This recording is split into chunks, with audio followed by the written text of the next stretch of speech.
उत्तर प्रदेश की सियासत में AIMIM चीफ असदुद्दीन ओवैसी की एंट्री ने उत्तर प्रदेश के राजनीति का पारा 7वें आसमान पर पहुंचा दिया है।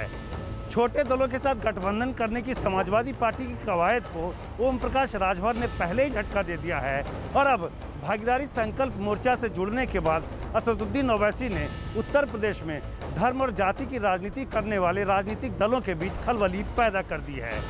10 पार्टियों के इस छोटे गठबंधन से जुड़ने के बाद ओवैसी ने सीधे मुख्यमंत्री योगी आदित्यनाथ पर निशाना साधा है।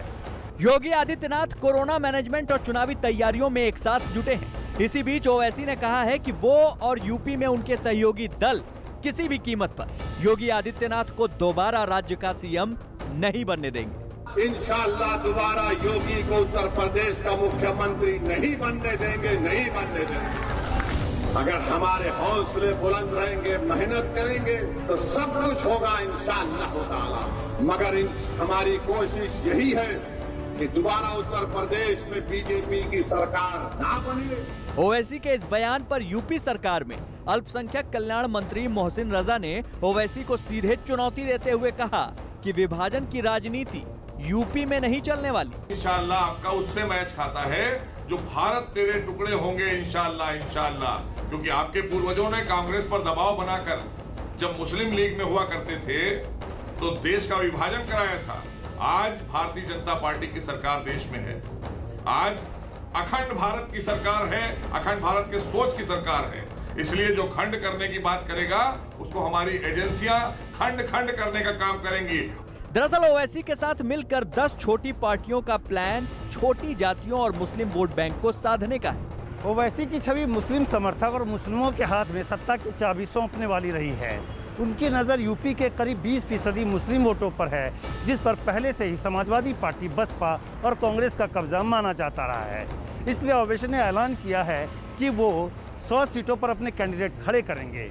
कयास लगाए जा रहे हैं कि ये वो सीटें होंगी जहां मुस्लिम मतदाता अपना प्रभाव रखते हैं। यूपी में मुस्लिमों के ध्रुवीकरण की राजनीति का दांव चल दिया गया है, लेकिन AIMIM की यूपी में एंट्री के साथ ही ओवैसी के गले में विरोधी पार्टियों ने बीजेपी एजेंट होने का पुराना तमगा फिर गाजे बाजे के साथ टांग दिया है, जिसके जवाब में AIMIM ने अखिलेश यादव, मायावती और यहां तक कि तेजस्वी यादव पर भी हमला बोला है। तो अगर एक यादव 8% वोट लेकर डिप्टी सीएम बनता है तो उसका हक है, और 20% मुसलमानों के लिए अगर मुसलमानों की तरफ से आसिम वकार ये आवाज़ उठा देते हैं कि हमारा भी डिप्टी सीएम होना चाहिए, हमारा भी सीएम होना चाहिए, तो हम बीजेपी के एजेंट, मैं आपसे पूछ रहा हूँ, अखिलेश जी से पूछ रहा हूँ, कांग्रेस पार्टी से पूछ रहा हूँ, समाजवादी है, बहुजन है और तमाम पार्टियां हैं, ये पूरे राष्ट्र का सवाल है।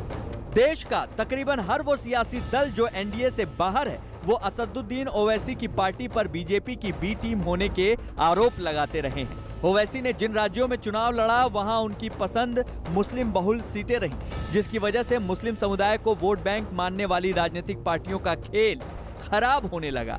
अब यूपी में भी ऐसे ही आसार बन रहे हैं।